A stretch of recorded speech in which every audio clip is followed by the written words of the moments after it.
નમસ્તે, દેશ અને દુનિયાના આજના તાજા અને અગત્યના સમાચારોમાં આપનું સ્વાગત છે। આજના તાજા અને અગત્યના સમાચારો વિશે વાત કરવાની છે। તેમના પહેલા આપને મિત્રો જણાવી દઈએ કે વિડીયોને અંત સુધી જોતા રહેજો, જેથી કરીને મિત્રો આજના દરેક સમાચારો કામના છે જે તમને મળી જાય। અને મિત્રો ગુજરાતના રોજે રોજના જો તમે સમાચારો મેળવવા માંગતા હોય તો વિડીયોને એક લાઈક કરી ચેનલને મિત્રો જરૂરથી સબસ્ક્રાઇબ કરી લેજો। તો મિત્રો આજના પ્રથમ સમાચારો વિશે વાત કરીએ તો ખેડૂતો માટે ખુશ ખબર ઈ નામ પોર્ટલ। દેશમાં હવે ખેડૂતો ડિજિટલ કનેક્ટિવિટી અપનાવી રહ્યા છે। તેવામાં હવે ખેડૂતોને ઈ નામ પોર્ટલ સાથે ડિજિટલી કનેક્ટ કરીને સહાયકની રીતે સાબિત થશે। મિત્રો ઈ નામ પોર્ટલ સાથે ડિજિટલી કનેક્ટ કરીને સરકાર ખેડૂતોને વધુ મિત્રો સારા ભાવ આપી રહી છે। તો ખાસ કરીને મિત્રો આ પ્લેટફોર્મ ખેડૂતોને દેશભરના વેપારીઓ સુધી પહોંચ આપે છે। તેમને મિત્રો ભાવ મેળવવામાં મદદ કરે છે।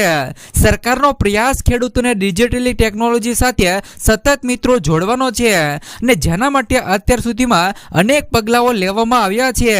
તેમાંથી મિત્રો એક પગલું ઈ નામ પોર્ટલ એટલે કે નેશનલ એગ્રીકલ્ચર માર્કેટ છે।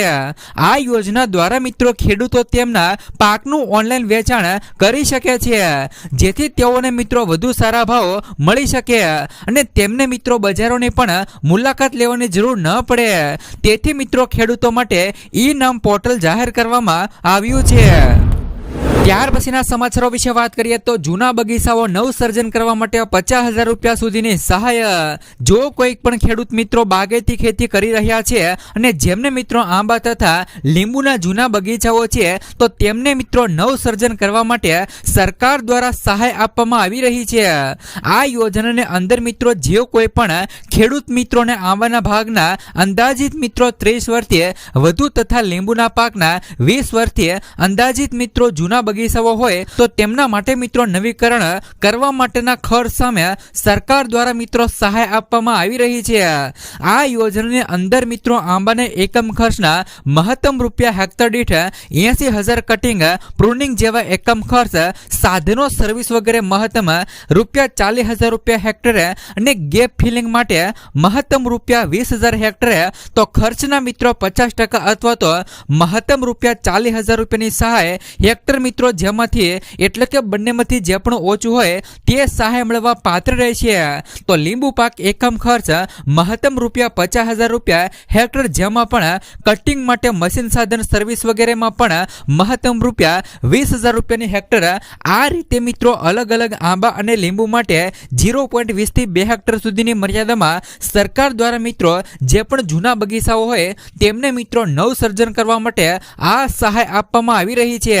તો જે ખેડૂત મિત્રોને જૂના બગીચા હોય તે મિત્રો આ યોજનાની અંદર લાભ લઈ શકે છે।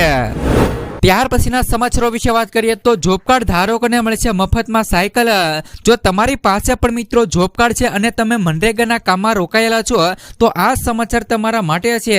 ભારત સરકારે ખાસ કરીને મિત્રો જોબ કાર્ડ એટલે કે મનરેગા ફ્રી સાયકલ યોજના 2024 અને 25 જોબ કાર્ડ ધારકો માટે લોન્ચ કરી છે। તો આ પહેલો ઉદ્દેશ તેમને સાયકલ ખરીદવામાં મદદ કરવા માટે નાણાકીય સહાય પૂરી પાડવાનો છે। તો જે તમારા કાર્યસ્થળ સુધી મિત્રો પહોંચાડવાનું સરળ બનાવે છે। આ મનરેગા ફ્રી સાયકલ યોજના 2024 અને 25 અંતર્ગત કેન્દ્ર સરકાર દ્વારા નવી દાખલ કરવામાં આવેલ યોજના છે। આ યોજના હેઠળ મિત્રો જોબ કાર્ડ ધારકોને સાયકલ ખરીદવા માટે 3,000 થી લઈ 4,000 રૂપિયા સુધીની નાણાકીય સહાય પૂરી પાડવામાં આવશે।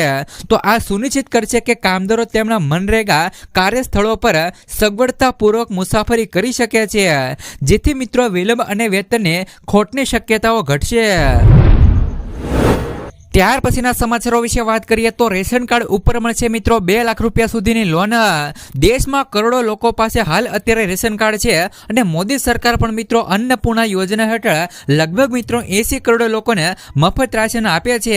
જો તમે પણ મિત્રો તમારા કાર્ડ ઉપર મફત રાશનનો લાભ લઈ રહ્યા છો તો આ સમાચાર ફક્ત તમારા માટે છે। વાસ્તવમાં મિત્રો સરકાર માત્ર રેશન કાર્ડ પર જ અનાજ નહીં પરંતુ સસ્તા દરે લોન આપે છે। તો લોનની રકમ મિત્રો 2 લાખથી 10 તો લોનની રકમ મિત્રો 2 લાખથી 10 લાખ રૂપિયા સુધીની હોઈ શકે છે. આના વ્યાજ દર પણ સામાન્ય લોન કરતાં ઘણો ઓછો છે. આ યોજના ખાસ કરીને મિત્રો કોના માટે છે? તો આ યોજના હરિયાણા સરકારે ખાસ કરીને અનુસૂચિત જાતિના BPL કાર્ડ ધારકો માટે આ યોજના શરૂ કરી છે. આ યોજના અનુસૂચિત જાતિ અને નાણાં અને વિકાસ નિગમ દ્વારા સ્વરોજગાર યોજના હેઠળ ચલાવવામાં આવી રહી છે. તો યોજના હેઠળ મિત્રો યુવાનોને પોતાનો વ્યવસાય શરૂ કરવા માટે 10 લાખ રૂપિયા સુધીની લોન આપવામાં આવે છે. તો તેમના મિત્રો વ્યાજ પર રિબેટ પણ મળે છે, જેમના કારણે મિત્રો ખાસ કરીને અસરકારક વ્યાજ દર ઘટીને 4 થી લઈને 6% થઈ જાય છે. ત્યાર પછીના સમાચારો વિશે વાત કરીએ તો વ્યવસાય કરવા મળશે 50,000 રૂપિયા સુધીની લોન. મિત્રો ખાસ કરીને પ્રધાનમંત્રી સ્વાનિધિ યોજના હવે ડિસેમ્બર 2024 અને 25 સુધી લંબાવી દેવામાં આવી છે. અગાઉ તેમની છેલ્લી તારીખ મિત્રો 31 માર્ચ 2023 હતી, પરંતુ આ યોજના હવે 2024 અને 25 સુધી લંબાવી દેવામાં આવી છે. આ યોજના હેઠળ મિત્રો નાના વેપારીઓ અને સ્ટ્રીટ વેન્ડર્સને લોન આપવામાં આવે છે. તો નાણાં મંત્રાલયે ખાસ કરીને મિત્રો ટ્વીટ પર આ માહિતી આપી છે કે જો કોઈ શહેરી વિક્રેતા, મજૂર અને કોઈ અન્ય નાગરિકોને કરિયાણા અથવા તો રેડીમેડ અથવા તો ફળની દુકાન ખોલવા માંગે છે તો તેવા વ્યક્તિને આ યોજના હેઠળ લોનની રકમ આપવામાં આવે છે. જો તમે પણ મિત્રો આ યોજનામાં અરજી કરવા માંગતા હો તો જરૂરી ડોક્યુમેન્ટ સાથે અરજી કરવાની રહેશે. આ યોજનામાં ગરીબ પરિવારોને ગેરંટી વગર લોન છે તે મિત્રો આપવામાં આવે છે. તો PM સ્વાનિધિ યોજના હેઠળ 50,000 રૂપિયા સુધીની લોનની રકમ મળે છે. ધારો કે જો કોઈ વ્યક્તિ શાકભાજીની દુકાન ખોલે છે તો તેમને સૌથી પહેલા 10,000 રૂપિયાની લોન મળવાની છે. તો ત્યારબાદ તેમને 20,000 અને પછી મિત્રો 50,000 રૂપિયાની લોન ડબલ મળે છે. એક લોન ભરપાઈ કર્યા પછી બીજી લોન મિત્રો મળવા પાત્ર છે. ત્યાર પછીના સમાચારો વિશે વાત કરીએ તો ખેડૂતોને મળશે 20,000 રૂપિયા સુધીની સહાય જો ખેડૂત મિત્રો પ્રાકૃતિક ખેતી કરતા હોય તો. મિત્રો ખાસ કરીને પ્રાકૃતિક કૃષિને પ્રોત્સાહન આપવા નવી યોજના ગુજરાત સરકાર દ્વારા જાહેર કરી દેવામાં આવી છે. ખાસ કરીને મિત્રો જે પણ ખેડૂતો શાકભાજીના પાકોમાં પ્રાકૃતિક કૃષિને પ્રોત્સાહન આપવાની યોજના થકી આ અમલમાં ગુજરાત સરકાર દ્વારા પ્રાકૃતિક પદ્ધતિથી શાકભાજીની ખેતી કરતા હોય તો તેવા ખેડૂતોને આ સહાય છે તે મિત્રો મળવાની છે. આ કેટલી સહાય મળવાની છે તો તેમની વાત કરી દઈએ તો આમને અંદર મિત્રો પ્રતિ હેક્ટર 20,000 રૂપિયાની સહાય છે તે મિત્રો મળવાની છે. પ્રાકૃતિક પદ્ધતિથી મિત્રો શાકભાજીની ખેતી કરતા ખેડૂતોને મિત્રો બિયારણ અને શાકભાજીની પ્રાકૃતિક ખેતીના પ્રોત્સાહન માટે રૂપિયા 20,000 રૂપિયા પ્રતિ હેક્ટર છે તે મિત્રો સહાય ચૂકવા છે. તો જે પણ ખેડૂતો પ્રાકૃતિક ખેતી કરવા માંગતો હોય તો તેમને મિત્રો ગુજરાત સરકાર દ્વારા 20,000 રૂપિયાની સહાય છે તે પણ મિત્રો મળે છે. ત્યાર પછીના સમાચારો વિશે વાત કરીએ તો મિત્રો ખેડૂતો માટે આવી ગઈ ખુશ ખબર. પ્રધાનમંત્રી પાક વીમા યોજનામાં આ મિત્રો 2 નુકસાન પણ હવે કવર થશે. ખાસ કરીને દેશના કરોડો ખેડૂતો માટે સારા સમાચારો આવ્યા છે. તમને મિત્રો જણાવી દઈએ કે કેન્દ્ર સરકારે પ્રધાનમંત્રી પાક વીમા યોજનામાં મોટો ફેરફાર કરી દીધો છે. કેન્દ્રીય કૃષિ પ્રધાન શિવરાજસિંહ ચૌહાણે કહ્યું કે મિત્રો પ્રધાનમંત્રી પાક વીમા યોજના હેઠળ નવી પ્રક્રિયા હેઠળ સરકાર મિત્રો જંગલી પ્રાણીઓ અને પાણી જે પણ મિત્રો ભરાવાના કારણે થયેલા મિત્રો નુકસાનની ભરપાઈ પણ હવેથી કરશે. તો પ્રધાનમંત્રી પાક વીમામાં હવે આ નુકસાનનો સમાવેશ થાય છે. કેન્દ્રીય કૃષિ મંત્રી શિવરાજસિંહ ચૌહાણે ખેડૂતોને અભિનંદન આપતા કહ્યું કે હું તમને આનંદ સાથે જણાવી રહ્યો છું કે આ બંને નુકસાનીનો પાક એટલે કે પ્રધાનમંત્રી ફસલ વીમા યોજનામાં પણ આવરી લેવામાં આવશે. એટલે કે મિત્રો તમારા ખેતરની અંદર કોઈ પણ જનાવરોથી મિત્રો પાકને નુકસાન થાય છે તો પણ તમને મિત્રો પાક વીમાના પૈસા મળવાના છે. સાથે જ મિત્રો જો વન્ય પ્રાણીઓ પાકને નુકસાન પહોંચાડે છે તો તેમને મિત્રો નુકસાન ભરપાઈ પણ કરવામાં આવશે. અને જો મિત્રો પાણી ભરાવાના કારણે પાકને નુકસાન થશે તો પણ મિત્રો નુકસાનની ભરપાઈ કરવામાં આવશે. સુધારેલી જોગવાઈઓ અનુસાર વન્ય પ્રાણીઓ દ્વારા મિત્રો પાકના નુકસાનને જોખમ શ્રેણીના 5મા એડ ઓન કવર તરીકે માન્યતા આપવામાં આવી છે. તો તમને મિત્રો જણાવી દે કે હાલ અત્યારે ગુજરાતની અંદર તો પાક વીમા યોજના બંધ છે. તો જેવી જ રીતે મિત્રો પાક વીમા યોજના ગુજરાતની અંદર બંધ છે તો શું મિત્રો ફરીથી ગુજરાતની અંદર પાક વીમા યોજના છે તે મિત્રો શરૂ થવી જોઈએ કે નહીં? ત્યાર પછીના સમાચારો વિશે વાત કરીએ તો મિત્રો ગુજરાત ઉપર માવઠાનું સંકટ, બંગાળની ખાડીમાં વાવાઝોડાનો ખતરો, ખાસ કરીને મોન્થા નામના વાવાઝોડાને હજુ મિત્રો કળ વળી નથી. ત્યાં મિત્રો આગામી તારીખ 25 આસપાસ બંગાળની ખાડીમાં વધુ એક વાવાઝોડું ઊભું થાય તેવી પ્રબળ સંભાવનાઓ દેખાઈ રહી છે. તો આ સિસ્ટમની અસરના ભાગરૂપે મહારાષ્ટ્ર, કોકણ અને ગોવામાં વરસાદની આગાહી કરવામાં આવી છે. જોકે હવામાન ખાતાના જાણકારોના કહેવા મુજબ દક્ષિણ ગુજરાતમાં પણ મિત્રો માવઠું થાય તેવી શક્યતાઓ છે. હવામાન ખાતાના જણાવ્યા મુજબ બંગાળની ખાડીમાં સાઉથ ઈસ્ટ દિશામાં મિત્રો આજે લો પ્રેશર સિસ્ટમ મિત્રો ઊભી થશે અને તે મિત્રો ઊભી થયા પછીના 24 કલાકમાં તે ડિપ્રેશનમાં પરિવર્તિત થઈને વેસ્ટ નોર્થ વેસ્ટ દિશામાં ગતિ કરશે અને 48 કલાક પછી આ સિસ્ટમ મિત્રો વધુ મજબૂત બનીને વાવાઝોડામાં પરિવર્તિત થાય તેવી પણ આશંકા વ્યક્ત કરવામાં આવી છે. ત્યાર પછીના સમાચારો વિશે વાત કરીએ તો સરકારનો મોટો નિર્ણય, લઘુત્તમ વેતન ફરજિયાત નિમણૂક પત્ર. દેશમાં આજથી મિત્રો 4 નવા લેબર કોડ લાગુ કરવાનો ઐતિહાસિક નિર્ણય લેવાયો છે. નવા કાયદામાં શ્રમિકો અને નોકરીદાતાના હિતમાં અનેક બાબતો સામે કરાય છે. તો કાયદા મુજબ હવે મિત્રો નવા શ્રમિકોને ફરજિયાતપણે મિત્રો નિમણૂક પત્ર આપવા પડશે. તો આની ઉપરાંત મિત્રો સમયસર પગાર અને લઘુત્તમ વેતન પણ આપવું પડશે. કેન્દ્ર સરકારે જૂના 29 શ્રમ કાયદાઓ ખતમ કરીને 4 નવા કાયદા લાગુ કર્યા છે. સરકારે કહ્યું છે કે મિત્રો નવા કાયદાના કારણે શ્રમિકોની સુરક્ષા વચ્ચે અને ઉદ્યોગ માટે પણ સ્પર્ધાત્મક વાતાવરણ બનશે. તો શ્રમ મંત્રાલયે જણાવ્યું છે કે નવા કાયદા દ્વારા મિત્રો તમામ શ્રમિકોને, ખાસ કરીને મિત્રો અનૌપચારિક ક્ષેત્રના કામદારો, ગીગ વર્કર્સ, પ્રવાસી મજૂરો અને મહિલાઓ માટે શ્રેષ્ઠ વેતન, સામાજિક સુરક્ષા અને સ્વાસ્થ્ય સુરક્ષાની ખાતરી આપવામાં આવશે. ત્યાર પછીના સમાચારો વિશે વાત કરીએ તો ગુજરાતના ખેડૂતોના માથે 56,000નું દેવું, જ્યારે મિત્રો મહિનાની આવક માત્ર 12,000 રૂપિયા. ડબલ આવક તો ન થાય પણ ખેડૂતોના દેવાના બોજ મિત્રો તળે દબાયા. સમૃદ્ધ ગુજરાતમાં ખેડૂતોની હાલત વધુને વધુ મિત્રો દયનીય બની રહી છે. તેનું કારણ એ છે કે મિત્રો આવક ઓછી અને ઉત્પાદન ખર્ચ મિત્રો વધી રહ્યા છે. તો આ ઉપરાંત મિત્રો વધતી મોંઘવારીને કારણે પણ ખેડૂતો ખેતી કરવી પણ મોંઘી થઈ છે. તેમાંય મિત્રો કુદરતી થપાટ વાગતા ખેડૂતો આર્થિક રીતે પાયમાલ બની ગયા છે. ખેડૂતોને આવક બમણી થશે તેવી ગુલબાગો પોકારવામાં આવે છે. ત્યારે મિત્રો ઉલટાનું ખેડૂતોની આર્થિક અને મિત્રો દશા વધુને વધુ કથળી રહી છે.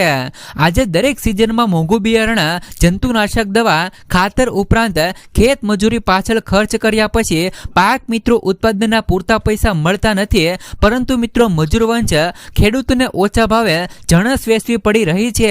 તો દર સિઝનમાં વાવેતર પહેલા જ ખેડૂતોને બેંક ધિરાણ લેવું પડે તેમ છે. ખેડૂતો 60% વ્યાજ વધુમાં વધુ 3 લાખ રૂપિયા સુધીની લોન લે છે. તો ગુજરાતમાં ઋણ અને મિત્રો કોઓપરેટિવ બેંકની સરખામણી મિત્રો કોમર્શિયલ બેંકમાંથી ખેડૂતોએ કોમર્શિયલ બેંકોમાંથી મિત્રો લોન મેળવી છે. મિત્રો ખાસ કરીને ગુજરાતની અંદર આવક તો ડબલ ન થઈ, પરંતુ મિત્રો તમામ ગુજરાતના ખેડૂતો હાલ અત્યારે દેવામાં આવી ગયા છે. ગુજરાતના પ્રત્યેક ખેડૂતોના માથે સરેરાશ મિત્રો 56,000નું દેવું છે. તો ગુજરાતની સરખામણીમાં આસામ, બિહાર, છત્તીસગઢ, ઓડિશા, ઉત્તર પ્રદેશ, ઉત્તરાખંડ જેવા મિત્રો રાજ્યોના ખેડૂતોનું સરેરાશ દેવું પણ ઓછું છે. વધુમાં તમને મિત્રો જણાવી દે કે અન્ય રાજ્યોમાં ખેડૂતોને માસિક આવક મિત્રો 30,000 થી લઈ 32,000 રૂપિયા સુધીની મહિનાની મળે છે. ત્યારે મિત્રો ગુજરાતની અંદર ખેડૂતોને માસિક આવક એટલે કે મિત્રો મહિનાની આવક ફક્ત મિત્રો 12,000 રૂપિયા સુધી મળે છે. ગુજરાતના ખેડૂતોને એટલું જ કહેવું છે કે જે પણ મિત્રો ગુજરાતના ખેડૂતોના દેવા અને મિત્રો પાક ધિરાણ લોન છે તે મિત્રો માફ કરવામાં આવે.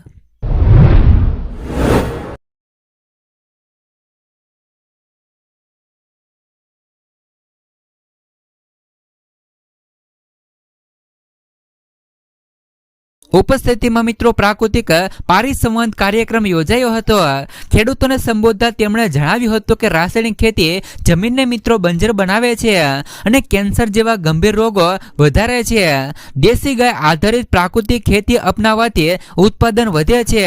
તે મિત્રો પર્યાવરણ અને સ્વાસ્થ્ય માટે સંજીવની રહેલી છે. ત્યાર પછીના સમાચારો વિશે વાત કરીએ તો ખેડૂતોને મોટી ભેટ, રાજ્ય સરકાર દ્વારા આ તારીખ સુધી દેવા માફીની જાહેરાત. તો રાજ્યના ખેડૂતો માટે આખરે મોટો રાહત આપનારો નિર્ણય મિત્રો રાજ્ય સરકારે લીધો છે.